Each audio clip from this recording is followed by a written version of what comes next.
बुद्धि को तेज और आत्मा को उदर बनने वाला प्रभु का आत्मा आपको मुक्ति का संदेश योग्य रीति से सुनाने के लिए सामर्थ्य प्रदान करे। पिता, पुत्र और पवित्र आत्मा आपका आशीर्वाद प्रदान करे।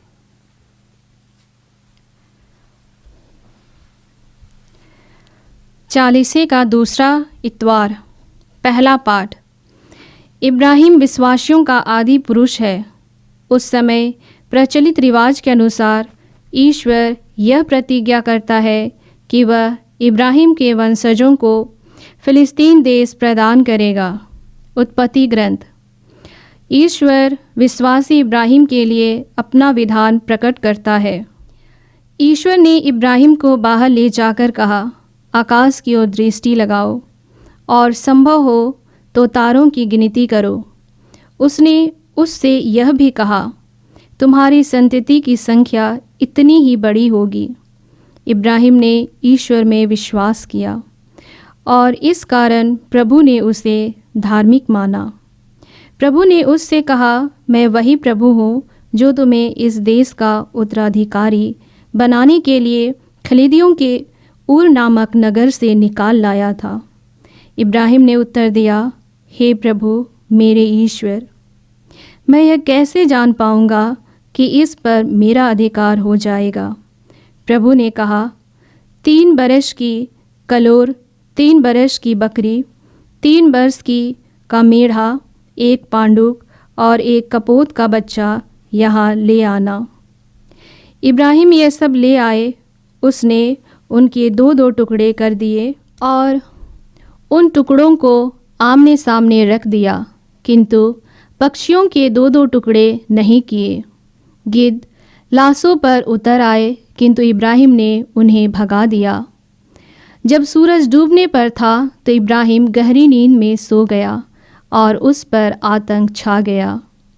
सूरज डूबने तथा गहरा अंधकार हो जाने पर एक धुआंती हुई अंगीठी तथा एक जलती हुई मसाल दिखाई पड़ी, जो जानवरों के उन टुकड़ों के बीच से होते हुए आगे निकल गई। उस दिन प्रभु ने यह कहकर इब्राहिम के लिए अपना विधान प्रकट किया, मैं मिस्र की नदी से लेकर महानदी अर्थात फरात नदी तक का यह देश तुम्हारे वंशजों को दे देता हूँ। यह प्रभु की वाणी है। ईश्वर को धन्यवाद। चरवाहा चरवाहा यीशु है मेरा, कोई दुश्मन हो कैसे मेरा।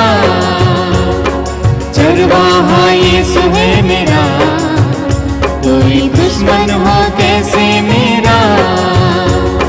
यीशु हमारे साथ रहेगा, यीशु हमारे साथ रहेगा। राह में कोई भी संकट ना आएगा। चरवाहा चरवाहा यीशु है मेरा, कोई दुश्मन हो कैसे मेरा। चरवाहा यीशु है मेरा, कोई दुश्मन हो कैसे मेरा। जीवन में हर खुशी देता है हमें, जीवन जल यीशु ही देता है हमें। जीवन में हर खुशी देता है हमें, जीवन जल यीशु ही देता है हमें। साथ रहेगा वो दुख में हमारे, साथ रहेगा वो दुख में हमारे। तूफान से नाव को लाएगा किनारे। चरवाहा चरवाहा यीशु है मेरा, कोई दुश्मन हो कैसे मेरा। चरवाहा यीशु है मेरा, कोई दुश्मन हो कैसे मेरा। बुद्धि को तेज और आत्मा को उदर बनने वाला प्रभु का आत्मा आपको मुक्ति का संदेश योग्य रीति से सुनाने के लिए सामर्थ्य प्रदान करे। पिता, पुत्र और पवित्र आत्मा आपको आशीर्वाद प्रदान करे। दूसरा पाठ। फिलिपियों के नाम संत पौलुस का पत्र, अध्याय 3 वाक्य 17 से अध्याय 4 वाक्य 1 तक। मसीह हमारे शरीर का रूपांतरण करेंगे और उसे अपने महिमामय शरीर के अनुरूप बना देंगे। भाइयों, आप सब मिलकर मेरा अनुसरण कीजिए। मैंने आप लोगों को एक नमूना दिया है। उसके अनुसार चलने वालों पर ध्यान देते रहिए, क्योंकि जैसा कि मैं आपसे बार बार कह चुका हूँ और अब रोते हुए कहता हूँ, बहुत से लोग ऐसा आचरण करते हैं कि मसीह के क्रूस के शत्रु बन जाते हैं। उसका सर्वनाश निश्चित है। वे भोजन को अपना ईश्वर बना लेते हैं और ऐसी बातों पर गौरव करते हैं जिस पर लज्जा करनी चाहिए। उनका मन संसार की चीज़ों में लगा रहता है। हमारा स्वदेश तो स्वर्ग है और हम स्वर्ग से आने वाले मुक्तिदाता प्रभु यीशु ख्रिस्त की राह देखते रहते हैं। वह जिस शक्ति द्वारा सब कुछ अपने अधीन कर सकते हैं, उसी के द्वारा हमारे तुच्छ शरीर का रूपांतरण करेंगे और उसे अपने महिमामय शरीर के अनुरूप बना देंगे। इसीलिए हे मेरे प्यारे भाइयों, प्रभु में इस तरह दृढ़ रहिए। प्यारे भाइयों, मैं आप लोगों को बहुत प्यार करता हूँ। आप मेरे आनंद और मेरे मुकुट हैं। यह प्रभु की वाणी है। ईश्वर को धन्यवाद।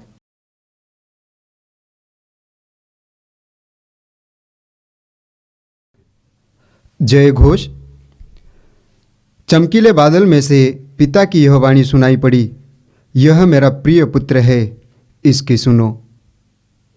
प्रभु आप लोगों के साथ हो और आपकी आत्मा के साथ। संत लूकोस के अनुसार पवित्र सुसमाचार। हे प्रभु तेरी महिमा हो।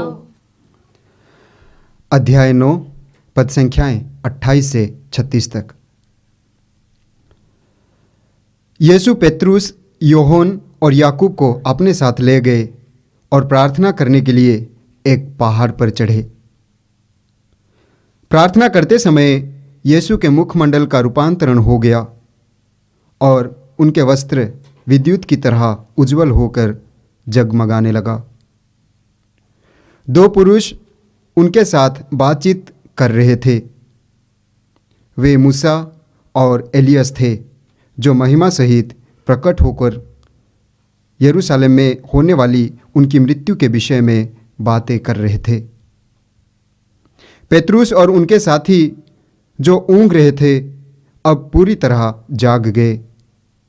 उन्होंने यीशु की महिमा को और उनके साथ उन दो पुरुषों को देखा। वे विदा हो ही रहे थे कि पेत्रुस ने यीशु से कहा, गुरुवर, यहाँ होना हमारे लिए कितना अच्छा है। हम 3 तंबू खड़ा कर दें, एक आपके लिए, एक मूसा और एक एलियास के लिए। उसे पता नहीं था कि वो क्या कह रहा है। वो बोल ही रहा था कि बादल आकर उन पर छा गया और वे बादल से घिर जाने के कारण भयभीत हो गए। बादल में से यह वाणी सुनाई पड़ी, यह मेरा प्रिय पुत्र है, इसकी सुनो। वाणी समाप्त होने पर यीशु अकेले ही रह गए। शिष्य चुप रहे। उन्होंने जो देखा था उसके विषय में उस समय किसी से कुछ भी नहीं कहा। यह प्रभु का पवित्र सुसमाचार है। हे क्रिस्त तेरी स्तुति हो। ख्रिस्त में मेरे प्यारे भाई और बहनों, हम चालीसे का दूसरा इतवार में प्रवेश कर चुके हैं। आज के पहले पाठ में हम लोगों ने सुना, जो कि उत्पत्ति ग्रंथ से लिया गया है। उसमें ईश्वर अब्राहम को बाहर ले जाते हैं और आकाश की ओर दिखाते हैं और कहते हैं तारों को गिनने के लिए। और अब्राहम चकित हो गया होगा। क्यों? क्योंकि वो निसंतान था। और प्रभु उनको कहते हैं कि मैं इन तारों के सदृश तुम्हारे वंशजों को बढ़ाऊंगा। और हम देखते हैं उत्पत्ति ग्रंथ अध्याय 15 पद संख्या 6 में इब्राहिम ईश्वर के बातों पर विश्वास करते हैं। और आगे प्रभु इब्राहिम को कहते हैं एक विधान प्रकट करते हुए कहते हैं कि मैं तुम्हारे वंशजों को फिलिस्तीन देश प्रदान करूंगा। आगे ईश्वर इब्राहिम को एक विधान प्रकट करते हुए यह कहते हैं कि मैं तुम्हारे वंशज को फिलिस्तीन देश प्रदान करूंगा, और वास्तव में यह होता है। हम देखते हैं कि अब्राहम विश्वास किया। एक विश्वासी के जीवन में विश्वास होना बहुत जरूरी है। अगर एक विश्वासी के जीवन में विश्वास नहीं है तो वो विश्वासी नहीं कहलाएगा। हम पढ़ते हैं रोमी अध्याय 3 पद संख्या 25 में प्रभु का वचन कहता है, ईश्वर ने चाहा कि ईसा अपना रक्त बहाकर पाप का प्रायश्चित करे और हम विश्वास द्वारा उसका फल प्राप्त करें। कैसा फल? स्वर्ग राज्य का फल, मुक्ति का फल, प्यार का फल, क्षमा का फल, दया का फल। तो यह विश्वास क्या है? हम देखते हैं इब्रानी अध्याय 11 पद संख्या 1 में प्रभु का वचन कहता है, विश्वास उन बातों की स्थिर प्रतीक्षा है जिनकी हम आशा करते हैं, और उन वस्तुओं के अस्तित्व के विषय में दृढ़ धारणा है जिन्हें हम नहीं देखते। यानी विश्वास एक ऐसा सच्चाई है, वो सच्चाई है ईश्वर। उन ईश्वर को जब हम देखे नहीं, जानते नहीं, स्पर्श नहीं करते हैं, लेकिन आशा के साथ, भरोसे के साथ उसका इंतजार करते हैं। यही है विश्वास, यही है विश्वास। यानी जब हम बीमार हैं, प्रभु पर भरोसा रखते हैं कि प्रभु हमें चंगा करेगा, और प्रार्थना में लगे रहते हैं। जब परिवार में अशांति है कि प्रभु पर भरोसा रखते हैं कि प्रभु हमारे परिवार में शांति देंगे। जब अपने जीवन में परेशानी है कि हम विश्वास करते हैं कि प्रभु हमारे जीवन के परेशानी को दूर करेंगे। जब कुछ गड़बड़ चल रहा है, हम विश्वास करते हैं कि प्रभु हमारे जीवन में कार्य करेंगे, संभालेंगे, और प्रार्थना करते रहते हैं, इंतजार करते हैं। यही है विश्वास। और यही कारण है कि प्रभु का वचन कहता है इब्रानी अध्याय 11 पद संख्या 6 कि विश्वास के अभाव में कोई भी ईश्वर का कृपा पत्र नहीं बन सकता। और यही कारण है कि प्रभु यीशु स्वयं कहते हैं यूहन्ना के सुसमाचार में अध्याय 14 पद संख्या 1 में, ईश्वर में विश्वास करो और मुझ में विश्वास करो, तुम्हारे जी घबराए नहीं। ईश्वर में विश्वास करो, ईश्वर में विश्वास करो और मुझ में विश्वास करो। आज प्रभु हम लोगों को ये मौका दिया है कि मेरा विश्वास ईश्वर के लिए कितना गहरा है।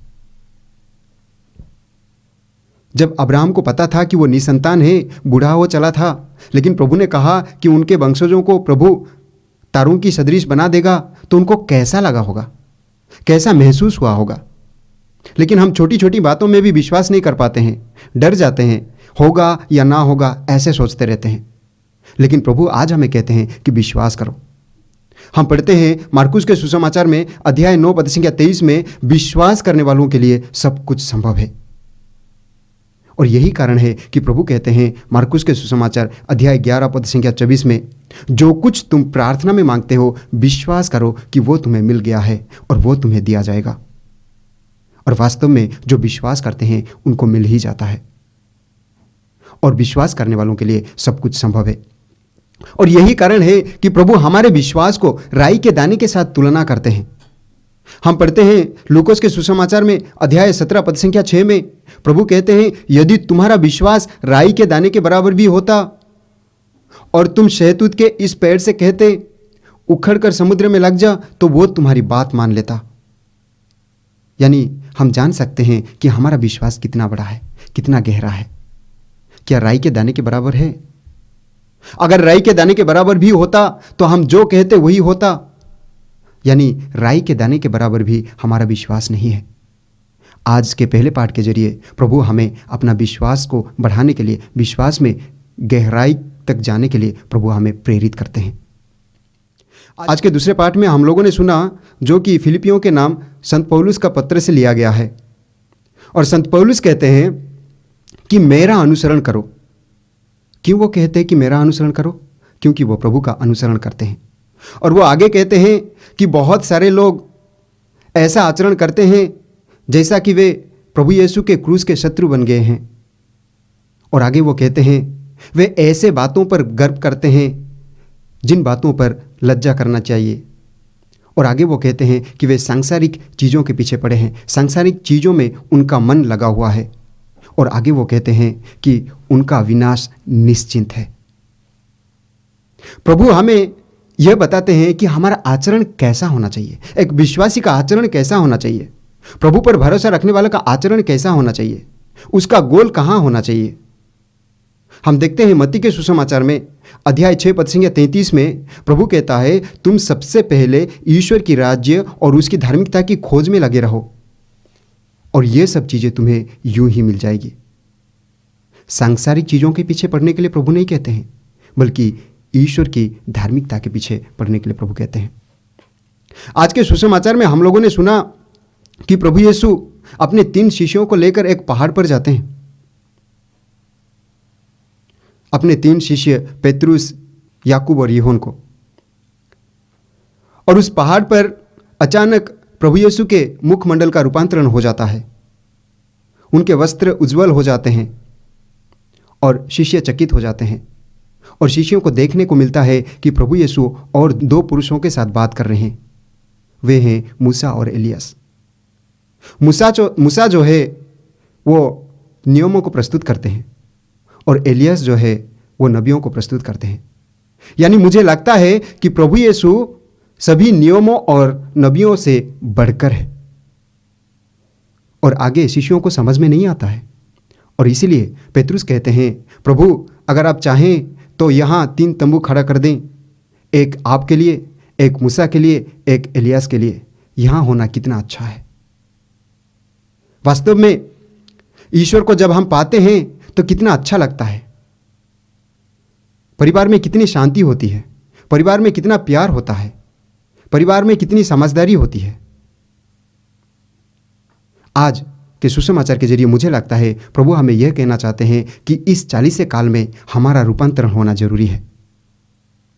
हमारा शारीरिक रूपांतरण होना जरूरी है, हमारा मानसिक रूपांतरण होना जरूरी है, हमारा आध्यात्मिक रूपांतरण होना जरूरी है। प्रार्थना तो करते हैं, लेकिन जब 40 समय आता है तब प्रार्थना करते हैं, उपवास करते हैं, बाकी समय छूट जाता है। इसीलिए मुझे लगता है कि हमारे आध्यात्मिक रूपांतरण के लिए प्रभु आज के सुसमाचार में कह रहे हैं, अपने शारीरिक रूपांतरण के लिए, अपने जीवन शैली का रूपांतरण के लिए प्रभु हम लोगों को और एक मौका दे रहे हैं। आइए हम अपने आप को जांच कर देखें कि मैं कैसा जीवन जी रहा हूँ। क्या मैं प्रभु के इच्छा के अनुसार जीवन जी रहा हूँ? क्या मैं प्रभु के लायक बन रहा हूँ? क्या मैं स्वर्ग राज्य के लायक बन रहा हूँ? आइए हम अपने आप को जांच कर देखें। और आज के तीनों पाठों के जरिए प्रभु हमें यह कहना चाहते हैं, मुझे लगता है कि विश्वास में मजबूत रहो, अपने आचरण में बदलाव लाओ, ताकि जीवन शैली भी बदल जाएगा और स्वर्ग राज्य के लायक बन जाएंगे। आमीन।